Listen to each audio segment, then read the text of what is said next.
Followed home on New Year's Day. I never actually thought something would happen to me. I've always enjoyed reading real-life creepy stories, and have developed quite the imaginative and paranoid persona, something I've always thought would be a novelty. A few years ago, when I was 19 years old, female, I was coming home from watching the fireworks display on New Year's Eve. It was 3 a.m. when I reached my safe, family-friendly, nothing-ever-happens neighborhood. I'm from Sydney, Australia, and live in a posher and wealthier area. My friends wanted to call a taxi because we didn't want to wake up our poor parents at this hour to drive us back home. Because of my stubbornness and insistence, we ended up taking a very long walk home. My friend Aiden was complaining most of the time. Guess you can't blame him. Rohan was just silent and compliant. I was cheerful. When we reached almost my street, we split ways. The guys continued on their way, on their very long way home. Much longer than mine. And I continued on mine. When I passed a little cake shop, I noticed a guy across the street. I only looked at him briefly, but something in the way he quickly looked up at me, almost in interest, caught my attention. I hurried on anyways, because I'm usually paranoid about things, and 99% of the time it's just me being paranoid. I turned onto my street, which was much darker than I anticipated. This was at about 3:15 a.m., mind you. As I passed the bowling club and the oval, I kept looking behind me just to make sure. It was getting quite cold and dark, so I started feeling creeped out. But there was no one behind me. No one anywhere as far as I could see. I was halfway down my street, where the road dips down, when I noticed something on the path in front of me. I couldn't tell what it was, and at the last minute, I stepped off the path onto the road to avoid it, because it looked like it might be a dead animal. And as I stepped onto the road, I turned slightly and saw that there was someone behind me. They weren't too close, but they weren't too far away either. And I remember my heart leapt into my throat, because I hadn't seen them before. And for them to have gone that close in that short space of time, something about it didn't sit well with me. When I told people about this later, they said that I should have been quiet back then. It's 3 a.m. and you're quietly walking behind a girl, not even bothering to keep a safe distance? Like, if you were really innocent, you would take measures to emphasize that, right? I couldn't see who it was, nor could I tell if it was a male or female, because it was just a black figure to me. It was a very brief glimpse. I was scared though, so I whipped out my phone and started to call Aiden. I kept calling him, but silly Vodafone wouldn't connect me to him, so I tried to call Rohan, but he would not pick up. I kept this up at least 5 times, getting increasingly anxious, but not daring to look behind me to see if he was still there. I'm glad I didn't. Actually, I think I would have really freaked out if I had confirmed it. By that time, I reached my driveway and I hurried up, thinking that I was safe. But as I was halfway up, I looked over my shoulder again, just really quickly, and I saw the figure there again. The way I explain this next bit is really confused and muddled, because on the one hand, it may have looked like he was merely passing my driveway, but on the other hand, I am much more certain that it looked like he was just about to step onto the driveway, as if to walk up. And at that precise moment that I thought that, it occurred to me that he might be my brother, Jonathan, because no one would bother walking up in my driveway, even if it was some guy following me. It never occurred to me that they would really go to the lengths of going up the driveway as well. I thought I was completely safe because I had the advantage of having my house close by when he started following me. However, something about the build of this figure didn't seem like Jonathan to me, so I hurried on anyways. My beautiful, wonderful, amazing mother had stayed up to wait for me, and I'm so glad, because she opened the door for me as soon as I knocked. I hate to imagine what would have happened if I had to wait for a while longer. So, I went inside, but I left the second door open and outside light on, because I thought Jonathan might be coming in any second now. But Mom was like, "You can turn them off now. Your brother came back 2 hours ago." I did get a little creeped out then, but I just dismissed the thought. Closed the door, shut off the light, and went to get a drink of water. Mom went to bed. I went to my room to grab my clothes, and then went to the bathroom to take a shower. I switched off the living room lights. This is sort of funny now that I really think about it. Before I took a shower, I replied back to a message from Aiden, who was asking if I was home safe yet. I demanded to know why he hadn't picked up his phone, and then told him that I was creeped out for a few minutes. But I was okay now. Then as I showered, I actually thought about that figure. I wasn't too convinced that it was following me, but my mind did teeter into wondering this or that. In any case, I remember thinking that it was okay, because I was safe now. Then near the end of my shower, I heard something at the window. It didn't sound like the usual creaking or bumping of an old house at night. The way I described it to other people was like the sound of someone resting their hands against the window to steady themselves. It sounded really unnatural, I know, because it caught my attention straight away, and I immediately jumped to the possibility that there might be someone outside. And I know that only a really strange sound would make me do what I did next, which was to turn off the water and crouch under the window, hiding and waiting. I waited for some time, too scared to move, for a few minutes, but there was nothing. So I gingerly crawled out, still too scared to stand up properly, and I switched off the bathroom lights. But then it was impossible for me to dry myself and dress myself, so I turned on the heater light, which is much smaller and dimmer. But as I did that, I noticed at the window that there were very small blue lights there. That certainly never belonged there. The way I can describe it now, it was almost like a keypad of a phone, lit up. I was so scared, but I switched off the heater light as well and backed into the corner, my towel wrapped around me, and I waited. It seemed like a long time that I waited, too scared to unlock the door and move, because I knew it would make a lot of noise. And as I waited in the pitch darkness, several blue lights came on outside the window. Like a few, it became very bright, and they were moving it, trying to shine it through the window. Now that I think about it, was it a phone? I'm not sure. There were a few lights, but that did it. I practically bolted for my mom. I unlocked the door and went to my parents' room, trembling like a leaf and gibbering that there was someone outside the bathroom window. I was clearly very upset, so Mom ushered me around trying to find a safe room for me to change into. And Dad apparently heard the footsteps hurrying back down the driveway. And I'm glad I guess he did, because the situation feels so surreal to me now that I'm not even sure if it really did happen. Maybe I imagine it all, but this is confirmation that it wasn't just my imagination. I was so shaky, I slid into bed and couldn't sleep the whole night until it was morning. And even when it was morning, I was terrified, especially when I heard Dad leave the house and go into the backyard. So that's my lesson learned. Never walking home at night again.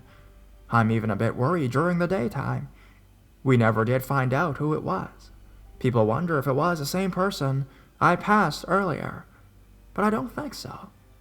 My brother doesn't think so either. He says it may have been someone lurking at the oval who came out of a little hole as I walked past the supposed dead animal on the path, because of how suddenly he appeared behind me. Please, don't walk home alone at night, girls. It only takes one moment for you to be in the wrong place, in the wrong time, and it can go very wrong.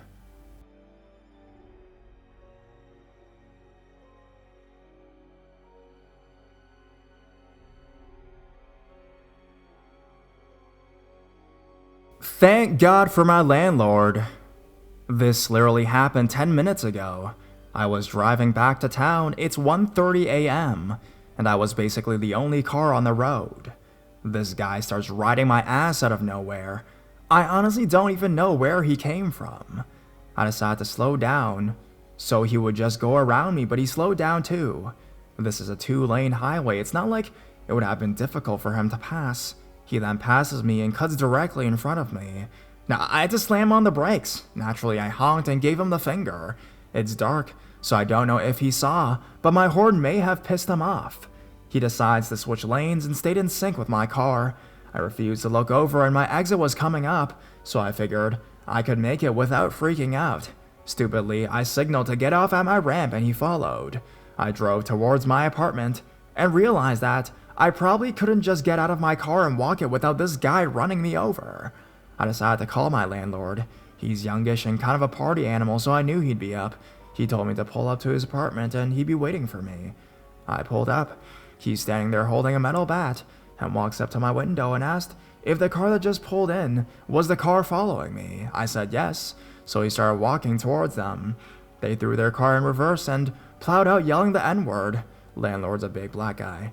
Not before he threw the bat that hit and probably dented their car. Who decides to mess with a young woman that time of night for no reason? You deserved it, asshole.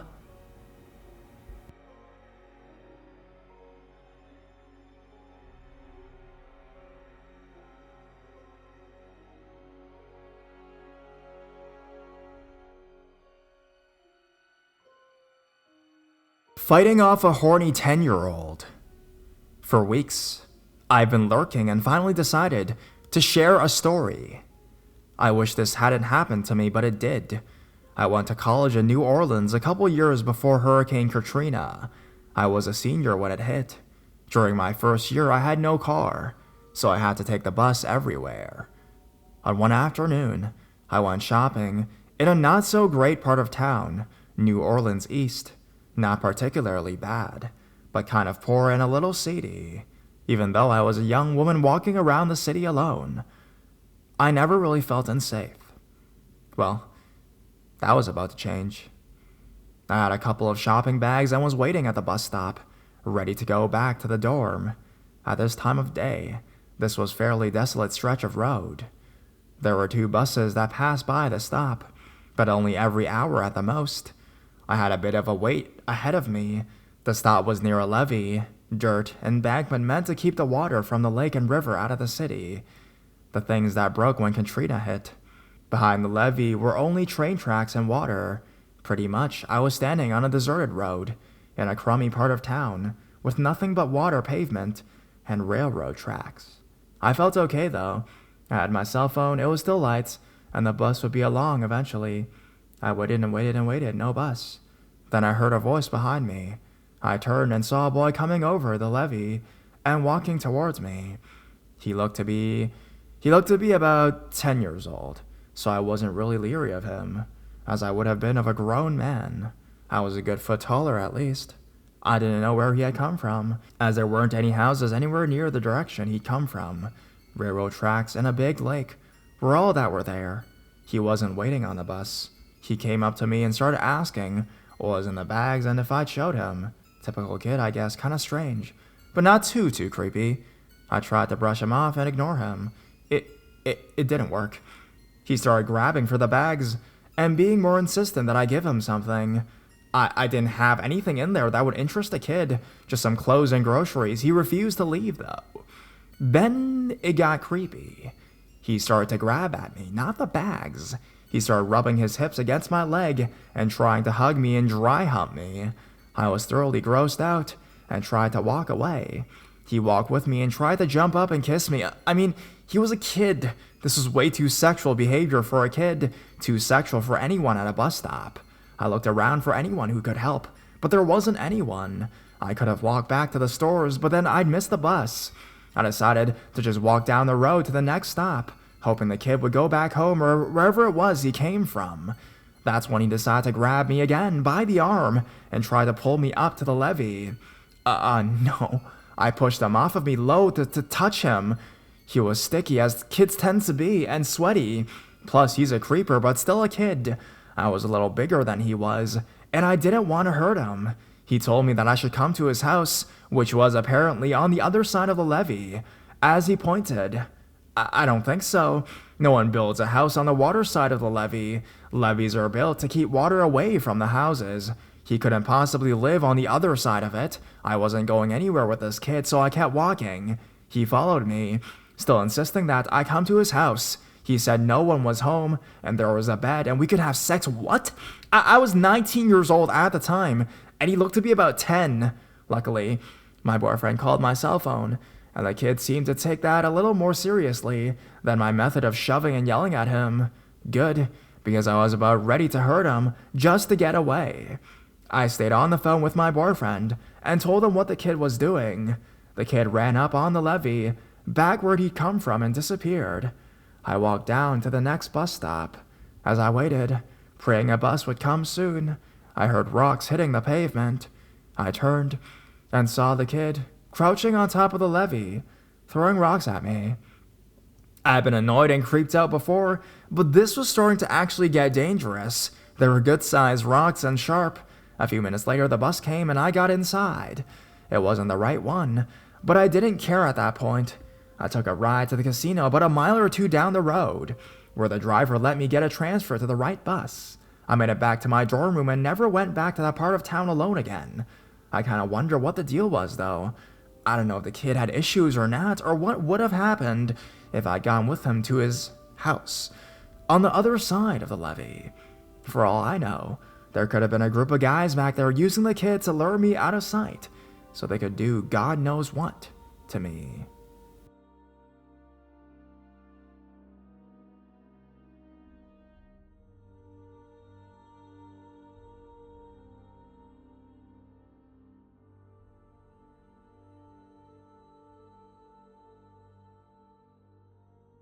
Almost kidnapped at a pool when I was 6. I was recently reminded of this encounter by my mother. If she hadn't brought it up, I probably would have gone the rest of my life without thinking of this incident. But once I did, then all these memories came flooding back. My family traveled from the Midwest to the East Coast almost every year. We usually drove through Canada to New York, Vermont, New Hampshire, and then up to Maine, where my dad's family is from. We stopped at various tourist spots and resorts while on the trip. When I was somewhere around 6 to 7 years old, we were staying at a family-style resort in New Hampshire. It was a very large complex with 4 buildings full of hotel rooms, all facing each other with a parking lot to the left, a small park picnicking area in the middle, and the outdoor pool with a fence around it to the right. Each building had 2 levels, with outdoor stairs, and each room had a door that went outside, not into a hallway. There was a path from the bottom of the stairs through the small park to the pool. I've always been quick to get ready, so while my mom, dad, and sister 1 year older were getting ready to go to the pool, I was getting antsy and wanted to go check out the tacky water slide tacked onto the side of the pool. I remember my dad being busy and distracted while I said, "I'm going out to the pool," and began walking outside and down the stairs. You could see the park and pool from our balcony, but my dad wanted me to wait. I did not, and proceeded to walk by myself out to the pool. I was walking along the path through the little park when 2 big arms picked me up and started pulling me back. This is what I have the sharpest memory of, my purple jelly sandals being lifted off the ground under me. I immediately turned because I just figured it was my dad dragging me back to the room, mad that I disobeyed him. I just sighed and escaped my fate as being in trouble. Then I heard my dad in the distance yell, "Hey, get off my daughter!" or something similar to that. And so I finally turned to see who the hell was holding on to me. It was some guy, really tall, really thin, wearing dark colors. He had a car that was pulled up right to the park, not parked in a parking spot or anything like that, only about 20 feet away. I looked and saw my dad barreling down the motel stairs, holding my sister's water noodle, and wearing his bright green neon water shorts. This was probably around 96. The dude saw my dad, dropped me, and then dove into the car, which promptly took off. I cried, because I had scraped my leg in the fall. My dad chased the car for a short while, but they quickly picked up speed and were gone. I have no idea if the license plate was recorded or the cops were ever called. We did continue to go to the pool and play, but I remember that my dad was in a rightfully bad mood for the rest of the afternoon, and I couldn't get him to play in the pool with me. Now, he's usually a big reader, but he just sat in a chair peering around the parking lot and looking miffed the rest of the afternoon. Who knows what would have happened if my dad hadn't been walking out behind me or looking out the window. I was honestly probably 10 seconds away from being thrown in that car and taken God knows where. So, creepy dude in New Hampshire. Let's not meet again.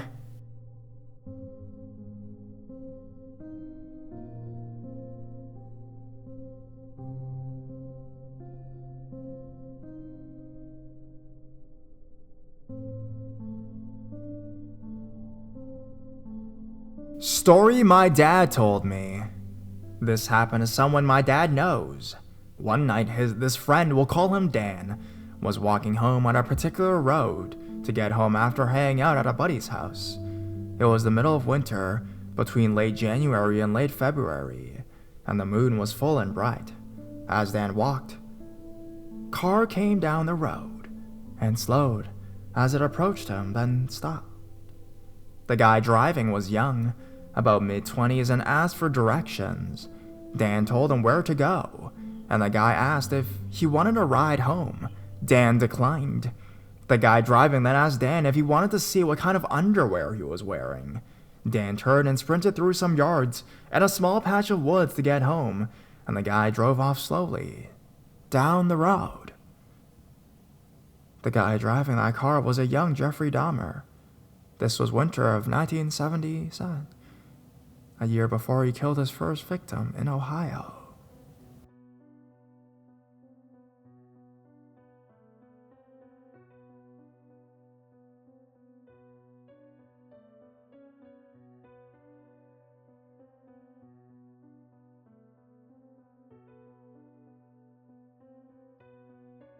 I want to talk to you, girl. I'm a 30-year-old paramedic in the New York metropolitan area, and I've seen a lot of crazy shit. I can't even begin to cover it. However, on my first year of the job, I was around 23 years old. Something happened that still chills me to the bone. Working the night shift, we get a call at around 10 p.m. to the downtown neighborhood. Okay, no big deal. Not the safest area, but we can manage. We get our typical debrief from the call handler on the way there. Patient is a 80-year-old male with a recent history of dementia. No one checked on him in a while, but when they heard shrieking an hour earlier and nobody came to the door, they called 911. They think he's probably broken something, sort of a big deal. A broken hip can be pretty serious for an elderly person, but we're making good time, and we'll stabilize him and get to the hospital quick. The front of the house was the first harbinger of what to come. People were gathered around, listening to the shrieks. This pissed me off. Nobody was going to try to help before we got there. Our second harbinger of doom was our way up to the front porch. I fell through the step, soft, rotting wood, just gave through and down went my leg. Our senior paramedic opened the door as I freed myself, and his throwing up was our third harbinger. You might think, what's the big deal? Probably something smelled really bad, right? And he puked. Yeah, I get that. But you need to understand something. This guy was nicknamed the titanium esophagus. Nothing, and I mean nothing, has ever made him throw up before. We once treated a woman with maggots squirming in a superficial facial wound, and while we were throwing up lunch from 2 days ago, he just was getting her set. So, when he heaves and pukes like that, the emergency care assistant sums up what I was thinking quite nicely. Oh fuck. You put our masks on and head inside. The smell was indescribable. I don't know if you can bottle medical waste, pig shit, human shit, rotting meat, and sane all into one scent, but that's essentially what it was. It appeared to be coming from the raw food and human excrement throughout the house. That wasn't the most troubling part, though. Our patient hadn't fallen and couldn't get up. He was sundowning. This is basically a somewhat unexplained psychological phenomenon where dementia or Alzheimer's will get worse that night. One of the hallmarks is seeing or hearing things that aren't there. I want to go to the heat. Bring me to the heat. Nobody's having bread. Throughout our entire time of treating this man, stabilizing him, getting him loaded on the stretcher, getting him back on the ambulance, he wouldn't say one other word other than these phrases. He started to get aggressive to the point of needing a sedative en route. As I start to administer this, he grabs my elbow, looked into my eyes, and said in the huskiest, lowest voice I've ever heard, "I want to talk to you, girl." I leaned in. Rookie mistake. Those guys you're working with, I was them at some point. But you just wait, girlie. All them little spooks you have hanging around the corner, they gotta come for you when it gets cold. It's gonna come soon. He was calm the rest of the way. Never found out what happened afterwards. I always thought it was a little sad. But the little spooks in the corner tend to horrify me more.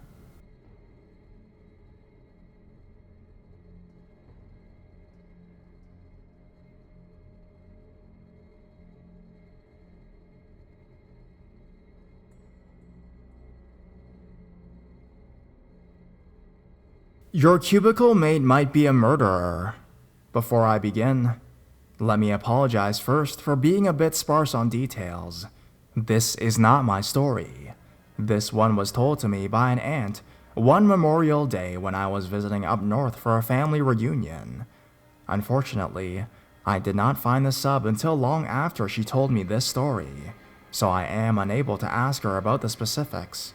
However, it's the first story that came to mind when I stumbled across the sub, and after some careful considerations, I think it will fit here pretty well. Back in the late 90s or very early 2000s, my aunt worked in an office. Pretty ordinary workplace. Cubicles, water cooler chatter, copy machine jams. The guy in the cubicle next to her, Thomas, however, was anything but ordinary. He was the weird guy at this place. You know the type. The guy everyone kinda feels on edge around. The guy that all his coworkers think has the capacity to go postal one day. The guy no one really wants to spend too much time alone with. Being his cubicle mate, my aunt had to put up with a lot of his oddities. Sometimes he'd peek over the divider at her and just stare. Oftentimes he'd make strange comments about female coworkers' appearances. One thing that really struck her as odd was oftentimes she'd hear him whimpering, as if he was quietly weeping on the other side. Nothing super threatening, but enough to make her feel a tad ill at ease around him. One day, she notices Thomas is gone, and his cubicle is cleared out. The water cooler chatter picks up. It is revealed that Thomas has been axed and charged and convicted for making threatening phone calls to a couple female coworkers, one including a rape threat. Not only that, but hidden surveillance cameras during the stealthy investigation of these allegations had revealed that the strange whimpering my aunt had heard from Thomas was not from him crying, but from him masturbating in his cubicle. He was subsequently sentenced to 75 days in prison with 3 years parole. My aunt thinks good riddance and move on with her life. Now, a few years pass by, and my aunt is watching the news one night when something catches her attention. Thomas has apparently been arrested again, this time upon investigation of the murder of a 9-year-old girl in Tahoe. Once proceedings began and media attention was being garnered, she was overwhelmed by an influx of new information about Thomas. It turned out that the bad vibes everyone at the office felt were for good reason. Thomas was one sick fuck. Much worse than they'd once thought. Trials had brought to attention that Thomas had been sexually abusing his son TJ since he was about 5 or 6 years old. Now, as TJ got older, Thomas got him to bring home young girls for him to molest regularly, including TJ's own girlfriends. Eventually, Thomas had dragged TJ so far into his depravedness that this culminated into TJ luring a 9-year-old girl into their apartment, where his father brutally raped and murdered her. TJ even covered for his father when the girl's parents came searching for her as she lay tied up in the back bedroom before going off to dump her lifeless body down an embankment alongside the highway. Tragically, a very bright young girl had to die for him to finally be caught, but Thomas was convicted and furthermore, died in prison in 2001. No one will ever have the misfortune of meeting him again.